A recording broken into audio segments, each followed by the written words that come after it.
What's up, everybody? I'm Chris Hampton, your host. No, I'm just kidding. It's me, it's Lana. I'm the office manager here at Power Company. I just wanted to pop in real quick and tell you about something special we're doing. Hopefully you've been enjoying these daily episodes of essays from Chris's book, The Hard Truth, Simple Ways to Become a Better Climber. Maybe you're even thinking you'd like to snag a copy of the book for yourself. Well, it's the perfect time to do so, because right now, through June 10th, in celebration of the 1-year anniversary, when you purchase a copy of The Hard Truth, we will be sending you some extra freebies. And I don't know about you, but I love freebies. Okay, so in addition to a copy of the book and some stickers, you'll also get a commit journal, which is a little notebook that's easy to throw in your pack, jot down some quick notes or whatever, 3 postcards of illustrated charts from our good friend Brendan Leonard of Semi-Rad Media, and another one of Brendan's charts from the book, The Success Built from Failure's Pyramid, in the form of a refrigerator magnet. So you can slap it on your fridge or camp stove or back of a car, wherever. Oh yeah, and Chris is going to sign your book too, so that's pretty neat. So head on over to powercompanyclimbing.com, click on the Hard Truth button, or banner, whatever, and you'll get yourself a copy. The offer runs now through June 10th, or until we run out of the free stuff, so don't dilly-dally. And you can find that link in the show notes too, on your handy-dandy pocket supercomputer, as Chris would say. Okay, now on with the show. Right. Maybe don't know. This time, this time, this time, this time, this time to build, this time to build, this time to build, this time, this time to build, this time to build, this time to build, this time, power, this time to build, power, this time to build, power, this time to build,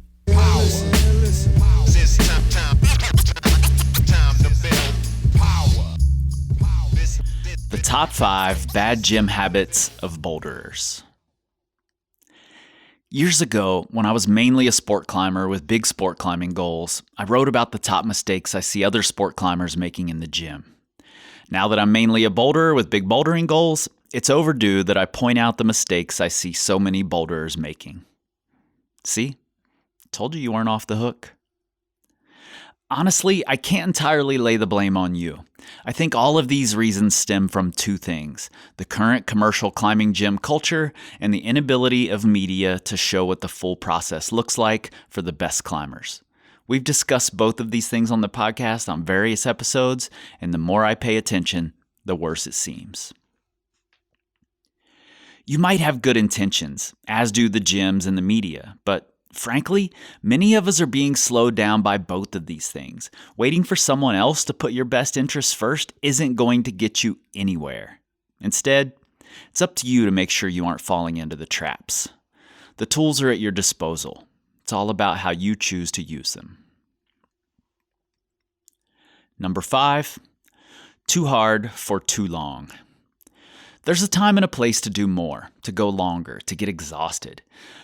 Most of the time, training to send hard boulders is not that place. At its core, bouldering is about trying to do the hardest moves and sequences possible, without the added complexity of ropes and widgets. It's rarely about determining how far you can push while fatigue sets in. So why train that way? There's a good reason that the grueling 1,500-meter race is the final event of the decathlon, which is widely considered the event that crowns the world's best athlete. Because if they started with the 1,500, all of the more powerful events, 100-meter sprint, pole vault, high jump, etc., would suck. We lose our top-end strength and power when we're exhausted, and those energy systems are slower to recover. Coordination also drops with fatigue. Hard boulders require top-end strength, power, and coordination. This should be a no-brainer. Like I said, there's a time and place. If you can't determine that it makes perfect sense to keep trying until total failure, then don't do it. Even then, do it sparingly. Number 4, always projecting. I once heard a climber say, "Well, at least I can now say I'm working on V10. I didn't see them do a single move or hold a single position on their new project. They barely even tried. For them, it was just cool to be projecting something hard. By definition, a project is something that you aren't sending, something that feels a little out of reach, or at best, you can see it in the distance. They are valuable, in my opinion, necessary. But there's one major issue with getting trapped in the obsessive projecting loop. You aren't sending. If you happen to be the particular brand of masochist I am, this may not be a huge problem, but for most of us, it's important to build momentum. The only way you can do that is by sending. If you only get to go on a bouldering trip for a few weeks of the year, it's absolutely imperative that you practice the skill of sending, and sending fast. You certainly need the strength, power, and improved positional awareness that comes with limit bouldering and constant projecting, but don't underestimate the power of remembering how to send. Number 3, ignoring endurance. Boulders are short, so obviously you don't need endurance, right? Wrong. I've seen enough climbers fall off of the relatively easy terrain after the crux of a 12-move boulder to know better. I've also seen plenty of climbers fade to dark after only a few attempts at a few boulders. Endurance and stamina are important if you want to send more than a single boulder a session or more than the 4-move power test piece.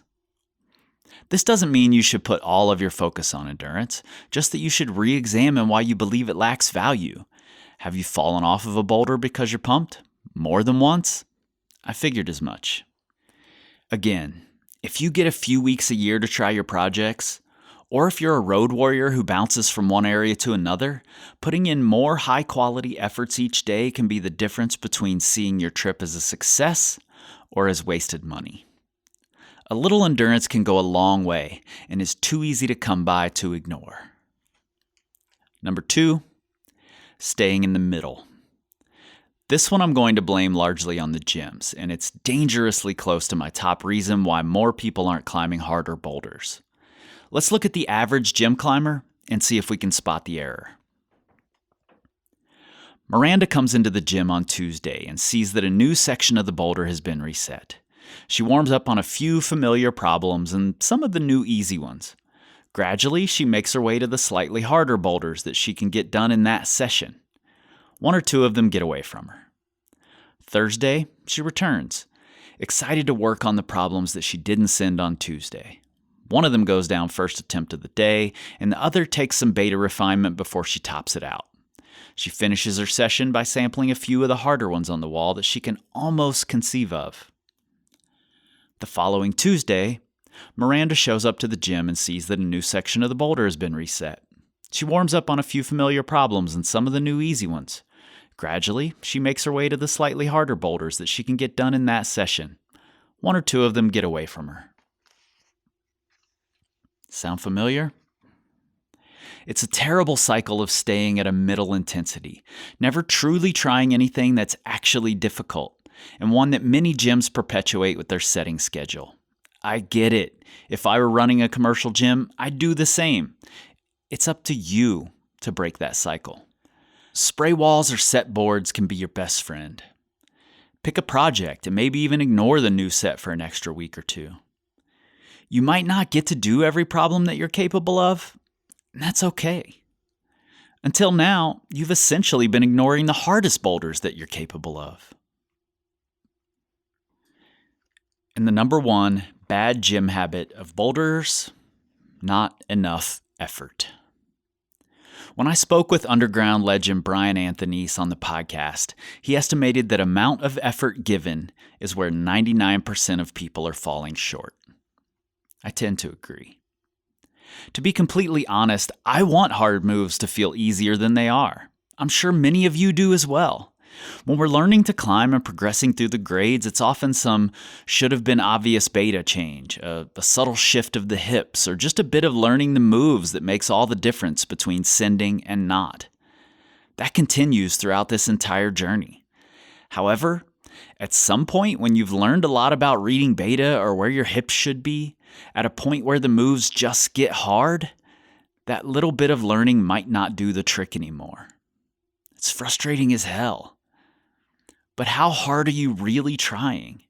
Did you just expect it should feel easier after you tried it 15 times? Did you want it to flow more than it actually does? Are you just waiting to finally connect with it? That's me. That's what I do. It's been an all-out battle to learn to give 100% to a single move. It's not how I'm wired, but I'm making progress. Occasionally, I'm able to summon everything I've got. Not often, but far more than I could a year ago. I've still got a long way to go. How about you?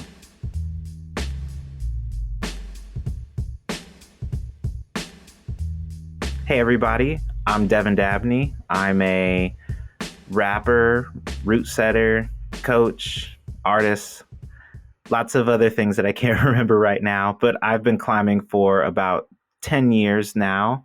I was a Red River climber, like hardcore Red River climber for about 5 years, and now I'm kind of in a bouldering phase, but I really just love climbing and I love teaching. So thankful that Chris is having me on here to discuss this chapter, and I'm excited.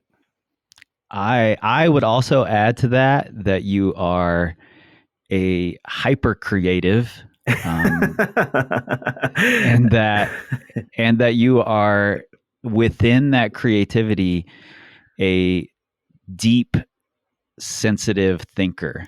100%. And I appreciate that, and I think that's such a valuable thing for a creative to have. I agree. Yeah, I think like all of the forms of creativity that I use are all from a sense of like careful thought and empathy, like nothing that I'm making is without consideration of how it will cause other people to respond. And everything I make is a conversational piece, basically. That's really what it boils down to, or it's intended to affect somebody in a positive way. And yeah, I'm not limited to one form. I try to indulge in all languages and all forms of communication. Well, it shows. I'm glad to hear that from you, of all people. Like I said, I know you are busy. You've got a lot going on. Mario and I are both kind of in like, let's make sure we take care of Devin and that he, isn't overdoing himself, because there's, it's easy to do that. So I appreciate you taking this time, and I'm a little bit like, maybe I shouldn't ask Devin because I know he's got so much going on. But it also is a time when we get to schedule to sit down and talk, and I know I can keep you for a little extra and chat with you. So I appreciate it. Yeah. No, I'm glad you did, because it, and I'm sure you know this, but there's a difference between things that give me energy and take energy away. And like, I'm not going to lose energy talking to you. It's not something that, it's like something that I look forward to. And sure, there's things that I do that I look forward to that are draining, but you get what I'm saying, right? Like, I'm glad that you did. And that's like, probably this is why I get overwhelmed. But one of my fears is like, I don't want people to think like, oh, Devin's too busy, I can't reach out to him. I always want people to at least reach out to me, and I think the thing I'm learning is that I need to know when to say no and when I'm doing too much. And yeah, it's hard when I'm trying to keep up with you two. It's hard to not overdo it, because I'm such a like, I know that things take time and I know that you need to work towards them. But when I have a goal or something I'm working towards, I just like, that's all I see. And I work really, really hard to get there. And I know that it'll take time, but I'm putting absolute effort into it all the time. So yeah, I got to learn to slow down sometimes. Well, so do we. And, that's one of the things I appreciate about our conversations, you, Mario, and I, is that a lot of it is just celebrating each other, celebrating ourselves. And I think that's part of why I know it doesn't take energy away from me to talk to you. So we've had lots of like spur of the moment conversations, and, and you feel the same way. And it feels celebratory. And honestly, this whole podcast project for me is a celebration of this thing I made a year ago. And I want to, as an artist yourself, it's so easy to put something out into the world and then never know how it touches the world, never really talk to the people unless they reach out to you. So for me, this is like reaching out to a bunch of people and saying, hey, just talk to me about this one chapter for a few minutes. I just want to hear your take on things, you know? Yeah. Well, first of all, I just want to say that I really appreciate the format of the book. For someone like me who has a lot of things to do, Yeah. it was so great for me to have like a chapter that was like 3 pages and like, oh great, like I can actually get this done in a few minutes, and I can take it at my pace because I'm still not even done reading the whole book. Yeah. But I just really appreciate how it was written, and you changed how I look at writing a book, and made me realize it doesn't have to be like this big thing. Like, I mean, this is a dense book, but you get what I'm saying. Yeah, it's absolutely. much easier to digest, and I love the graphics that come along with it. And so I really appreciate just the book as a whole. Yeah, for me, these essays are like punchlines, you know? Yeah. Like that's the most powerful part of a verse sometimes, and people attach to that, and I'm like, let me just write a whole book of punchlines, you know? Yeah. That's a good way to look at it. It's like the hooks or like the things that catch people. And that's exactly what it feels like. It's like I think that people who are willing to, who are open to receiving the information that you put in the book will see that and just know that this is like very dense content. Yeah. And that even though and this is how, like, I think only someone at your level of climbing and writing could do this, but even though it's short, it is not by any means easy to digest, especially if you've never heard these things before, you know? Yeah. What's interesting, you know, the first iteration of the title was Easy Ways to Become a Better Climber. And I sent it to a friend, and he immediately said, well, it's not easy. It's simple, but it's not easy. And I was like, oh, okay. So we immediately changed the title to Simple Ways to Become a Better Climber. And I get it. A lot of these things are the hardest to implement, the hardest to follow, you know, partly because they're so easy, and you can say, oh, I'll do this tomorrow. I'll do this next week, you know, whatever. Yeah. I mean, like, even just this chapter specifically, the bad habits of builders, like all of these things are very simple concepts. And these are all things that, at most of them, at least at some point, that I've told a student or I've been told myself. And I guess like one way I've learned or to look at it is that some of these things people just have to learn by bashing their head against the wall or having an injury. Like, you know, like you can't tell certain people anything. Right. Like, I mean, any one of these 5 habits, like, you know, like if you tell someone to try harder, it's like, I'm already trying hard. And I'm like, okay. That, like, yeah. If like, it's up to you. Or like, God, like it's I think it's number 5, but I think it could have been number 1, is too hard for too long. Like, I don't know how many times I've had to tell someone, like, you know, you're projecting too much. Like, you've been going downhill for 2 hours now. Yeah, like you need to just back off, or even like not just in sessions, but just noticing someone keeps coming back like every day to this project that's at their limit. And it's like, do you realize that if you just took a couple of days off, you would probably get this faster than trying it every single day? But people don't want to hear that. They're like, no, I gotta, or they won't say no outright. They'll just do this like, yeah, and then they'll get back on it, you know? Yeah, exactly. It's, you know, and a lot of these things I had to learn that way. You know, I fell into a lot of these traps, and a lot of the book is me saying, hey, I've already fallen into this trap for you, you know? And it was funny rereading this essay in particular. I can tell I wrote it later. Like, a lot of these were written years and years ago. And this is one that I added in while putting the book together. And I can tell that because I was in a good mood. Like, I was being kind of sweet to people. I wasn't an asshole nice. Like I was in a lot of the other essays. You were definitely being nice. Yeah. This was one of the ones that Brittany and, Brendan weren't like, oh, maybe you should tone this one down a little bit.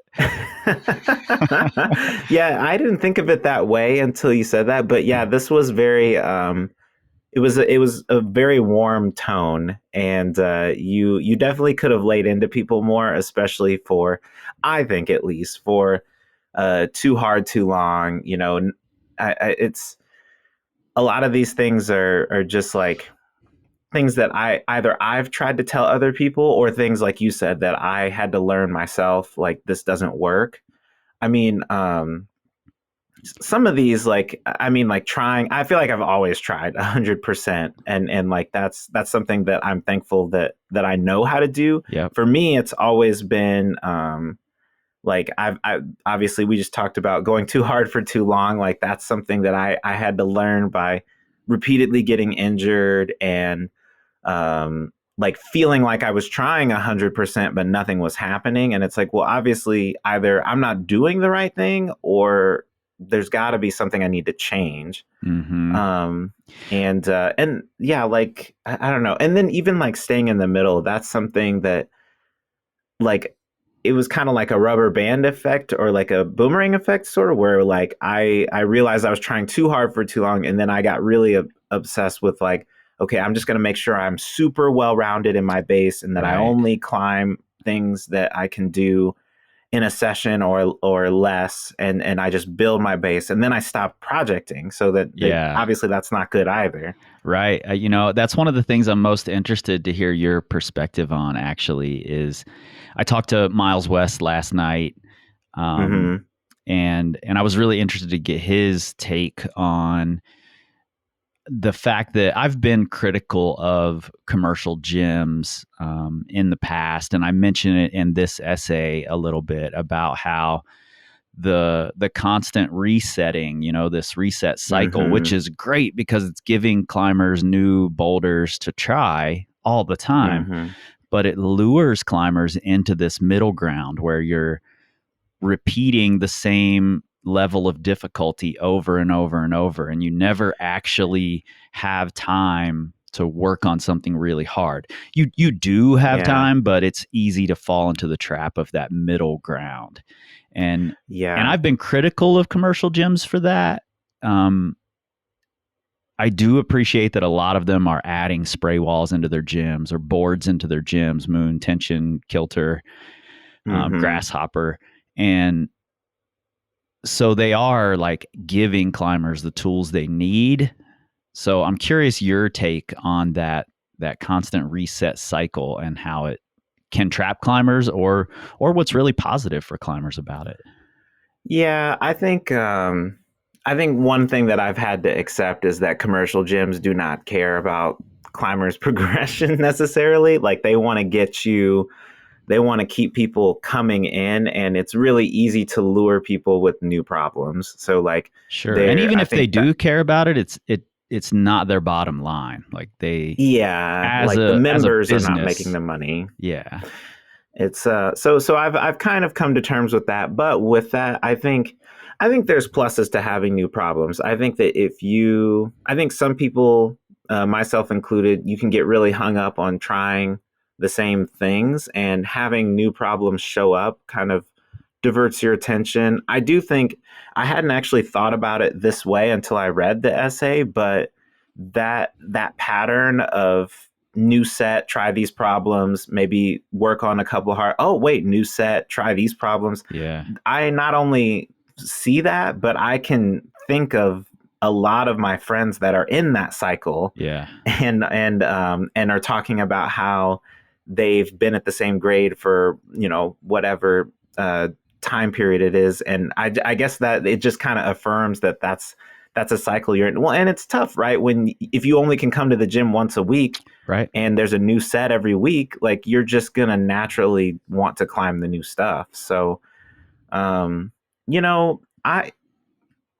think that there's value in doing things that you can just barely do a lot. Like, this is just how I look at climbing. But you know how people will say, like, I'm a V5 climber, or I'm a 5'11" climber. Like, when I say that, when I say it to somebody, I'm saying that is like the grade that I if you put me in front of it, most of the time, if I can't do it in a session, it's going to be two, and obviously you can't assume that because every problem's different, but I like to feel super comfortable wherever I am grade wise. I've never wanted to like cherry pick a V10 and then the rest of the time I climb V5, like I've Right. always wanted my floor to be really close to the top of what I can do. And so, I think that it's good because it taught me to try different styles. And like, if I say that I can climb V4, that means everything, including the styles I don't like. And so I might be able to climb harder in the other stuff, but I intentionally try to make myself level out. But I think what that also does is it kind of makes me forget how to try hard. And like, I forget what it's like to actually push. And yeah, I think even especially now that I'm getting back into climbing again, trying hard is a muscle. Like It is. I've forgotten how to do it. Like I can't exert like how I used to. So it can be a bad thing to not do that. They're just stay in the middle on purpose. Yeah, totally. And in your case in particular, like, you and I have had a lot of contact over the last, 6 months, coming up on a year or something like that. Mhm. And for you, like if I were coaching you, I would say something to the effect of, you are going hard in so many areas of your life that maybe going hard in the gym isn't what you need. Maybe that's just therapy for you right now. Maybe turning off that try hard muscle could be important. If you go in and feel like you need it, then yeah, let's dig into that. But if going into the gym is therapy and you're moving and you're feeling better about yourself, then let's stick with that. Try hard is a muscle, but it's also a muscle that gets tired. And you're going hard in a lot of spots in your life right now. That's a good point. I think that maybe what you're telling me is like the reason that I feel like I don't have it is because I just literally don't have it right now, and that because I'm giving it, you're using it everywhere. It's hard to remember, and this is kind of what I tell when I have students or people that I'm coaching too, is that like your climbing is affected by a lot more things that aren't climbing. Like if your personal life isn't good, or like if you're stressed out at work, it's going to show up in your climbing somehow. And I guess it would only make sense that if I'm tired, if I'm working really hard at work and then I'm working really hard on things outside of work, that I'm going to feel tired when I climb. And yeah, that's a good point. For me, it works that way with creativity as well. Like if I have a really creative day at work or writing music or whatever, and I go into the gym, I almost need to be on problems I can kind of zone out on, and not have to find creative solutions to things, because that creative muscle is just worked at that point. That's super true. And that might be like my where my base building mentality comes from, where it's like I'm not really, when I'm looking at these problems that I'm climbing, I'm not really having to do a lot of mental gymnastics to figure them out. It might just be like I fall once or twice and like, oh, I should have put my hand there, or I should have turned my hips this way or something like that. But it's not like this like, okay, so the first move is this, and then I got to do what now? And it's a little more like just barely a puzzle, but then it clicks and then I can do it. I really, even though I'm talking in a sort of negative way about it right now, I do think that a lot of boulders could benefit from that. So even though it is a problem, like staying in the middle can be a problem, I do think more boulders could benefit from staying in the middle instead of this, like, I don't know, just the mentality of like, all right, I got a V6. All right, V7 now. Like, it's not only does that not make sense in terms of building a base, but as I'm sure you can attest to, the gaps just get wider and wider. Like the gap between V1 and V2 is nothing like the gap between V6 and V7, V8, V9, like it's so on and so forth, you know? Yeah, I think it feels that way because it's so much harder to gain new skills as Hmm. your skill set gets more well-rounded, you know? Yeah. It's harder to target those skills. I don't know if the actual gap is much bigger, Huh. but the ability to gain the skills takes a lot more focus, a lot more intention, a lot more time, a lot more privilege to be able to spend that time doing it, That's true. you know? That's true. Yeah, So that's it's a real. tricky thing to navigate. Yeah. You know, you just reminded me of like, you know, one thing I would always tell all of my students or friends that are like newer climbers that look up to me for some reason. I would tell them like you can climb whatever, like physically you are capable of doing whatever you want. It's just a matter of can you dedicate the time, the resources, the mental energy, the money, like whatever it's going to take to get there, you know. And for all of us, Yep. it's going to, that path is going to be different, and it's going to require different things out of each of us. There's no, I think that's why there's so much advice on how to train and why it all doesn't necessarily line up, is because it doesn't, like what works for me doesn't work for someone else, and vice versa. But yeah, the whole, all that to say that I agree. Like I feel like most people could probably climb as hard as they want to climb, and they might think that's ridiculous, but I just think it's a matter of like, are you able to slash do you want to do what it takes to get there? Right. Right. I think the are you able to is really important. You know, you may want it Mm-hmm. with everything, but you may not have access to all of these things immediately.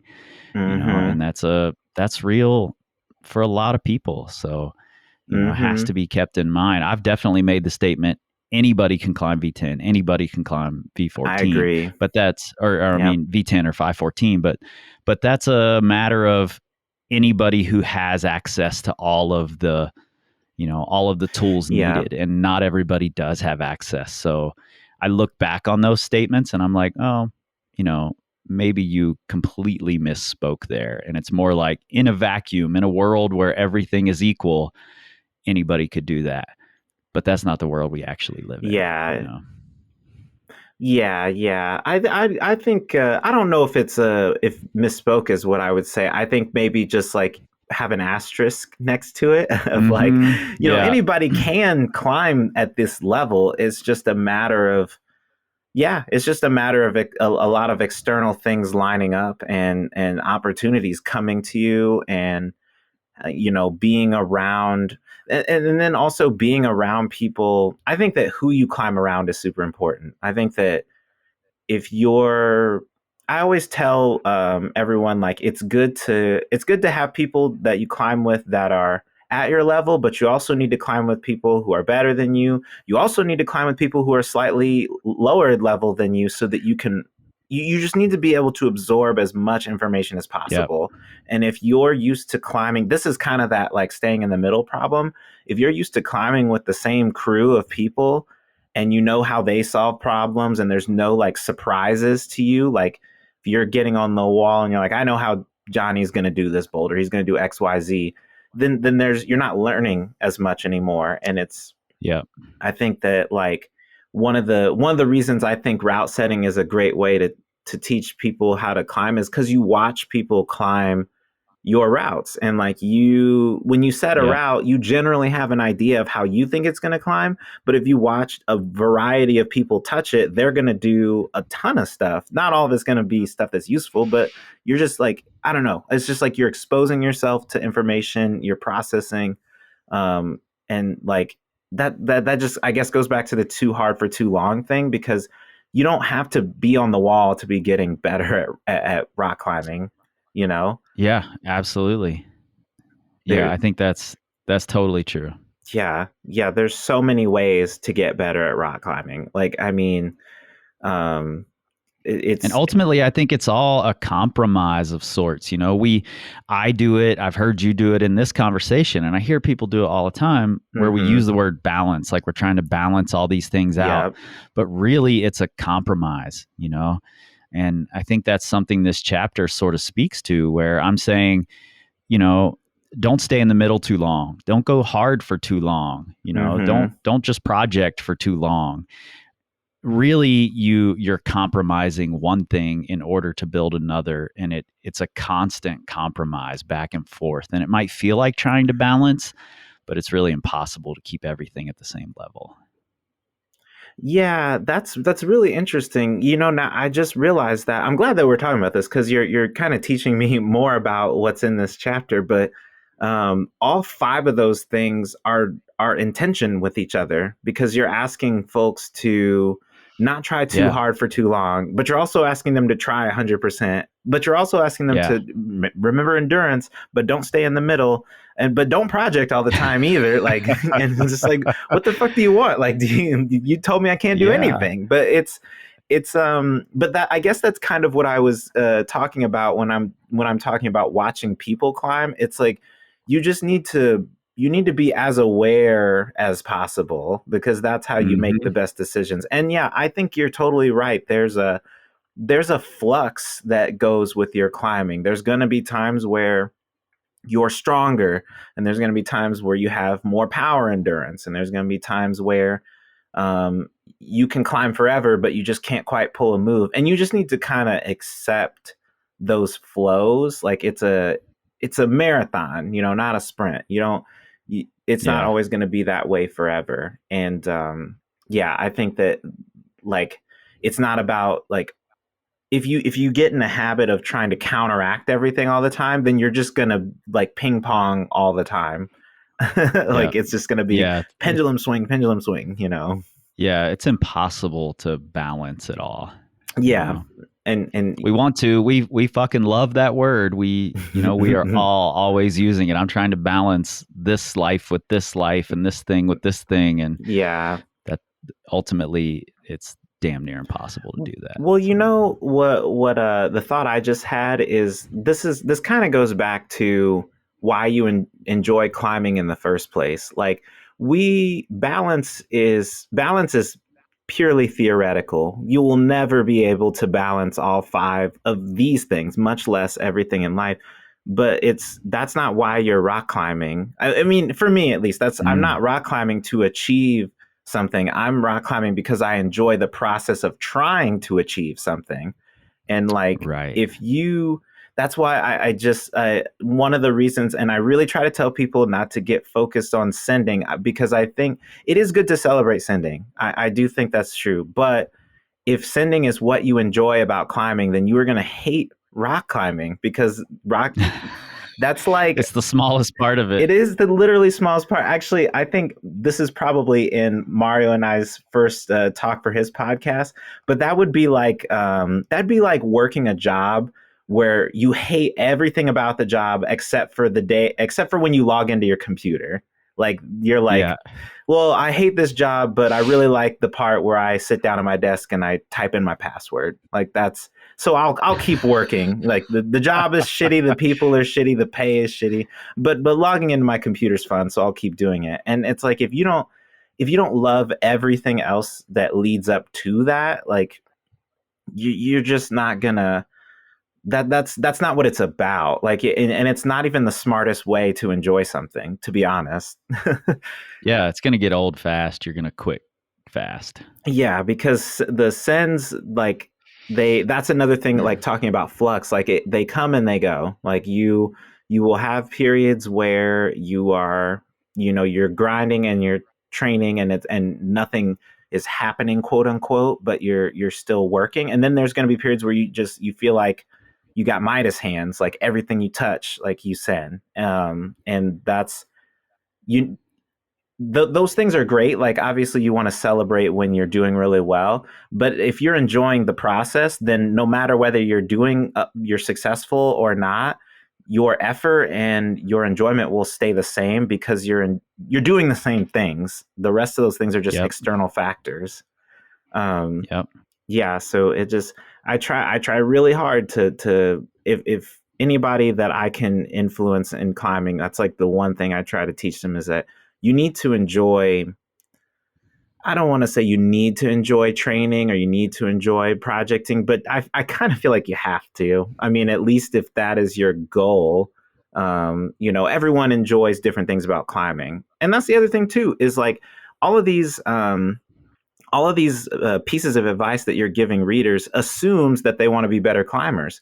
Maybe they want to stay in the middle. Like maybe they want to just climb. Like I just want to go to the gym and send the first, like new things on the new set, try a couple of things and go home. That's totally fine. Like there is nobody, there's no wrong way to rock climb. Now, if you want to climb harder, you're gonna have to do some different things. Yep, absolutely. And I think, that's true with everything. In fact, when we're done here, I'm going to take this conversation, I'm going to send it right back to you so you can listen to it and apply it to all of your podcasting and all of the work you're doing otherwise. Oh, God. Because it's, I know how hard you're going. So that's a good point. I bet you if I listen back to this and just replace climbing with creativity, I'm going to be like, oh man, listen to me go. It's true though, man. Like, and that's I think that's important. I think having that accountability to yourself, because it's very easy to give someone this advice. And that's what I think is so alluring about it is, like, even people who don't follow these things, it's very easy to point it out on someone else, to be like, that person project, all they do is project. And then you're in your own, like, in ignoring endurance bubble, but you're able to look at other people and see what they're doing wrong. And you don't, you got to have accountability. You got to have friends. And this is what I mean also about surrounding yourself with good people to climb with, is it's also about people that will hold you accountable to what you want, like if they, like if you're like, for example, going back to the idea of like, not everyone enjoys climbing hard or like that's their goal. Like if your friends know that climbing hard's not your goal and they see you fixating on projecting something and they can see you're not enjoying it, that's when they can step in and be like, hey, like I just, I noticed that this was really bothering you. Like, is this I don't know, like if that doesn't seem like something that you really enjoy, like that, and they can check in with you, as opposed to being in a culture where, everyone around you cares about climbing hard and you feel like you have to care too. I don't think that that's, when I say I don't think that's for everyone, I don't mean that not everyone's cut out for it. I just mean that that's not good. That's not going to be fulfilling for everyone. And we don't necessarily need to climb harder to enjoy rock climbing, but yeah. And I think you just hit on one really important part of all this, and that's build a community around yourself that you trust, you believe in, you enjoy. Have those friends who are willing to tell you things, whether it's to make you feel better or if it's a hard truth, whatever it is, have those people in your circle.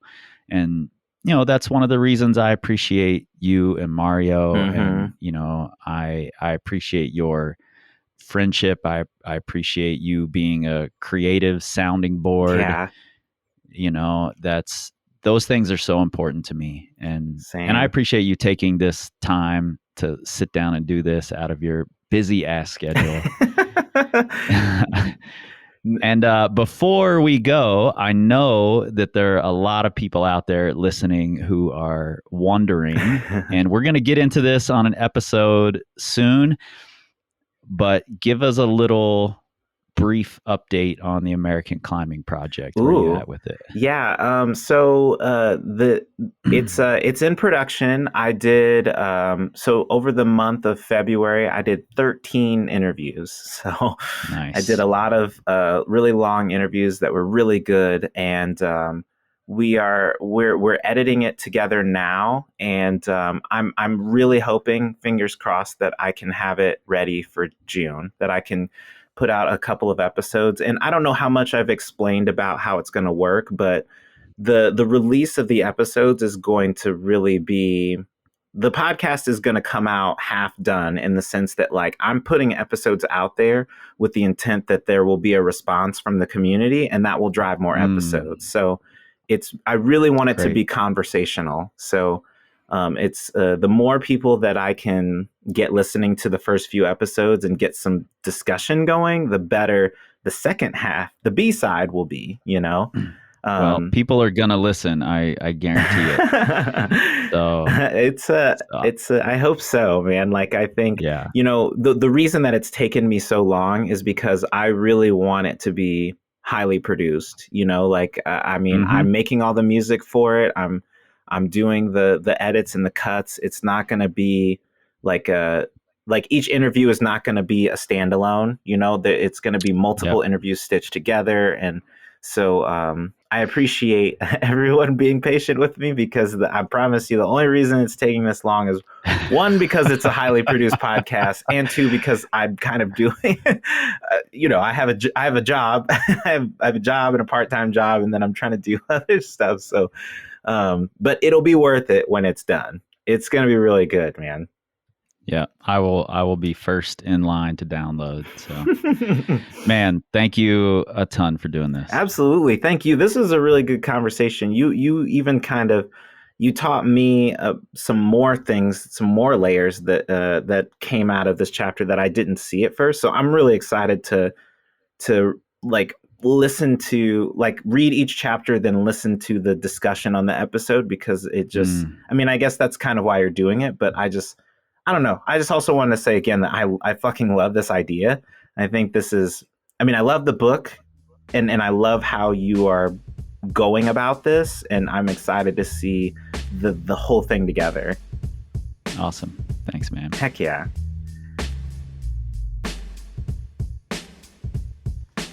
Tomorrow, sandbagged. Are you kidding yourself? We don't tweet. We scream like eagles. This time, this time, this time, this time, this time, this time, this time, this time, this time, this time, this time, this time, this time, this time,